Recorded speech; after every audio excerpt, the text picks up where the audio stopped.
The Ballon d'Or, football's most prestigious and controversial award. The Ballon d'Or is football's ultimate individual honor, a golden trophy that signifies a player's place at the pinnacle of the sport. Yet, it's also one of the most divisive awards in the world, sparking heated debates among fans, players, and pundits. What started as a modest prize handed out by a French magazine has evolved into a global spectacle, shaped by politics, media narratives, and intense lobbying from clubs and sponsors. Its history is a roller coaster of triumphs, controversies, and ever-changing rules, leaving many to question whether it truly crowns the world's best footballer, or if it's just a mirror reflecting the biases and power dynamics of the game. This is the story of the Ballon d'Or, football's most coveted and contentious prize. The origins: a simple idea in 1956. In 1956, France Football, a respected French magazine, launched the Ballon d'Or, French for Golden Ball, with a straightforward goal to crown the best footballer in Europe. The idea came from Gabriel Hanot, a journalist and former footballer who also helped create the European Cup, now the Champions League. The award was meant to celebrate individual excellence in a sport increasingly defined by teamwork. The first winner was Stanley Matthews, the English winger known as the Wizard of the Dribble. At 41, Matthews was a surprising but fitting choice, embodying the flair and skill the award sought to honor. Back then, the rules were strict. Only European players were eligible and only European journalists could vote. A panel of writers from major football nations cast ballots, making the process relatively simple but limited in scope. This early version of the Ballon d'Or was prestigious but niche. Football was less globalized, and the award reflected the sport's European heartland. Winners like Alfredo Di Stefano, 1957, Sanche 59, Raymond Kopa, 1958, and Luis Suarez, 1960, were stars of their time, but the award remained a European affair, with little attention from the rest of the world. Expanding the horizons. Going global as football grew into a global phenomenon, the Ballon d'Or had to adapt. By the 1990s, the sports landscape was changing. Players from outside Europe, especially from South America and Africa, were making their mark in European leagues. In 1995, France Football opened the award to non-European players competing in European clubs. The result was historic. George Weah, the Liberian striker playing for AC Milan, became the first and, to date, only African to win the Ballon d'Or. His victory was a milestone, signaling that the award could reflect football's growing diversity. The next big shift came in 2007, when eligibility expanded to include players from anywhere in the world, regardless of where they played. This made the Ballon d'Or a truly global prize, capable of recognizing talents like Kaká, who won in 2007 while starring for AC Milan. The change acknowledged that football's best were no longer confined to Europe's borders. In 2010, the Ballon d'Or took another leap. France Football partnered with FIFA to merge the award with FIFA's World Player of the Year, creating the FIFA Ballon d'Or. This new format included votes from national team captains and coaches alongside journalists, aiming to make the process more inclusive. On paper, it was a step toward fairness. In practice, it introduced new problems. Players and coaches often voted for teammates or friends, skewing results. For example, in 2014, Lionel Messi voted for Ángel Di María, Andrés Iniesta, and Javier Mascherano, all Barcelona or Argentina teammates. Cristiano Ronaldo, meanwhile, picked Real Madrid's Sergio Ramos, Gareth Bale, and Karim Benzema. This pattern of club loyalty voting became a recurring issue, raising questions about impartiality. The Messi-Ronaldo era, a decade of dominance. The Ballon d'Or's modern era is inseparable from the rivalry between Lionel Messi and Cristiano Ronaldo, two players who redefined what it means to be the best. Between 2008 and 2017, they won the award every year. Messi 5 times, 2009, 2010, 2011, 2012, 2015, and Ronaldo 5 times, 2008, 2013, 2014, 2016, 2017. Their dominance turned the Ballon d'Or into a global scoreboard for the greatest of all time. GOAT debate, with fans, brands, and clubs fiercely advocating for their favorite. This era amplified the award's cultural and commercial weight. The Ballon d'Or ceremony became a glitzy spectacle, complete with red carpets, tuxedos, and celebrity appearances. It was no longer just an award. It was a media event, generating headlines, social media buzz, and endless arguments. Messi and Ronaldo's rivalry, fueled by their contrasting styles, Messi's artistry versus Ronaldo's athleticism, became the perfect narrative for the digital age.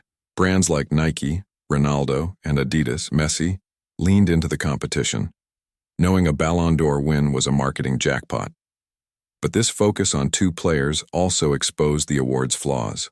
Other deserving candidates like Andres Iniesta, who scored the winning goal in the 2010 World Cup final, or Wesley Sneijder, who won a treble with Inter Milan that same year, were often overshadowed.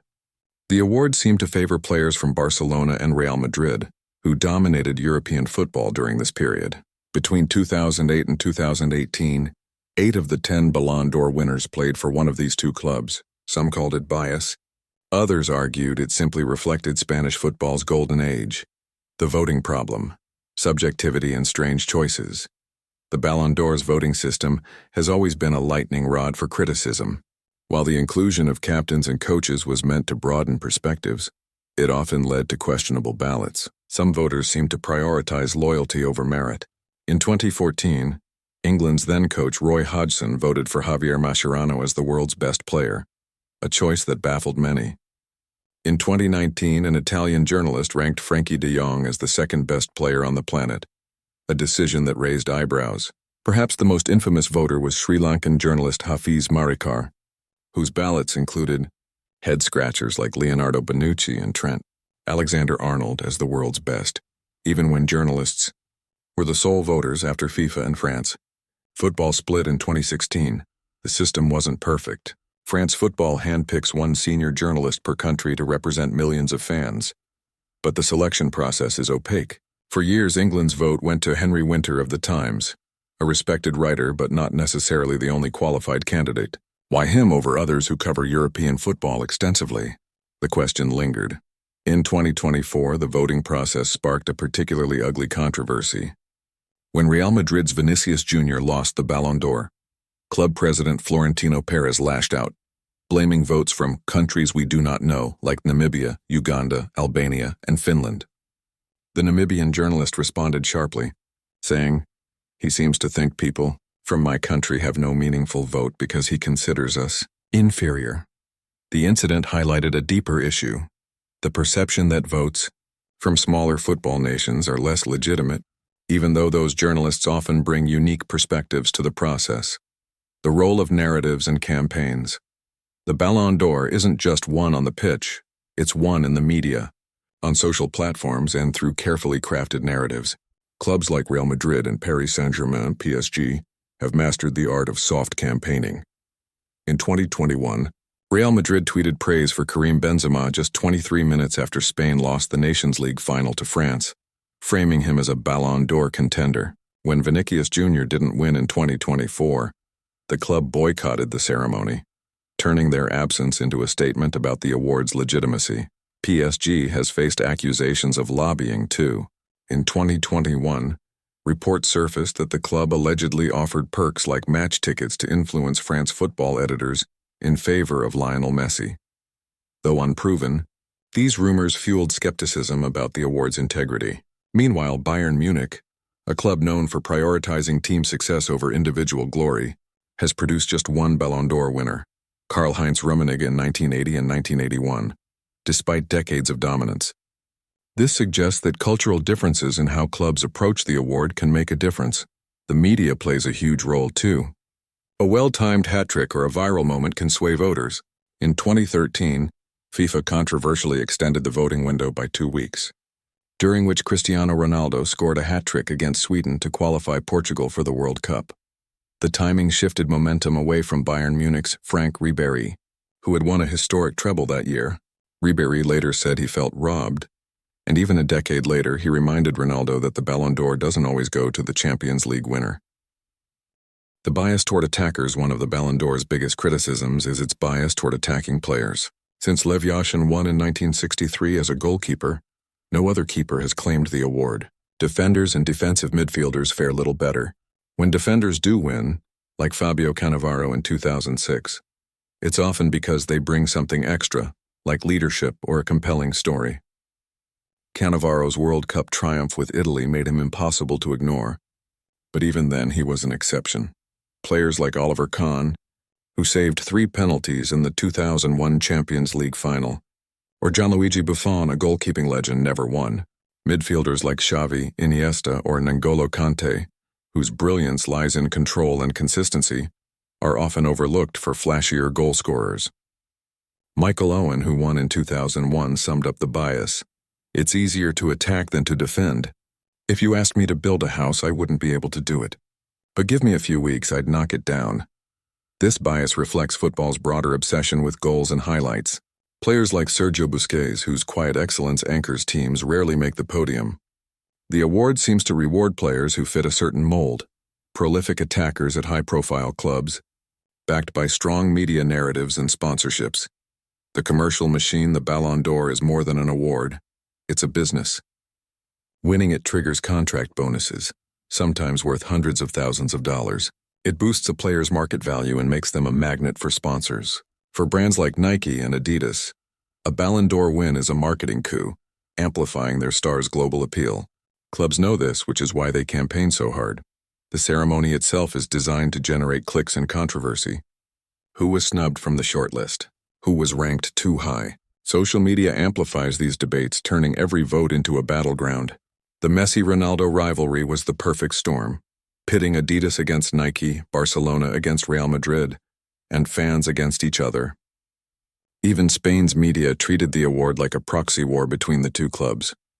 In 2018, when Julen Lopetegui was sacked as Real Madrid's coach, President Florentino Perez pointed to the club's 8 Ballon d'Or nominees as proof of their quality. In 2013, Real Madrid turned their stadium into a Ronaldo billboard, handing out 45,000 masks and unfurling giant banners to push his candidacy. These efforts show how seriously clubs take the award and how far they'll go to influence it.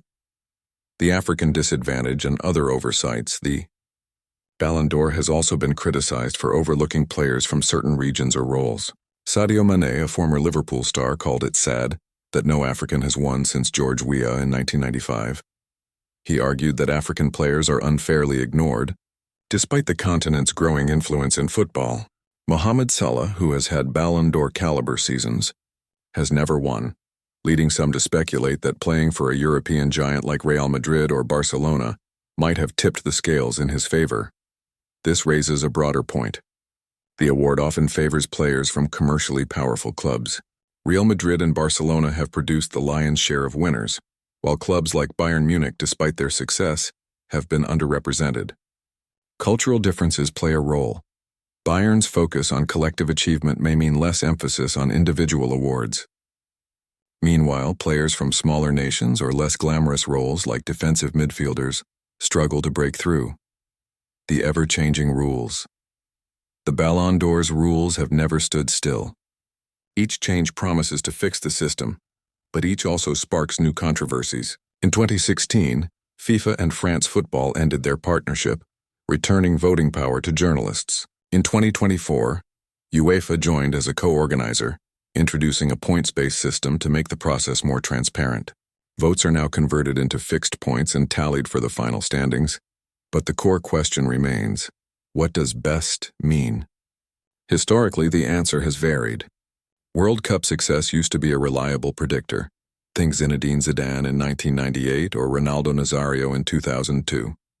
But in 2010, Messi won despite not lifting a major trophy, while Iniesta and Sneijder, who starred in the World Cup final, were passed over. In 2018, Luka Modric broke the Messi-Ronaldo duopoly, winning for his role in Croatia's World Cup final run and Real Madrid's Champions League success.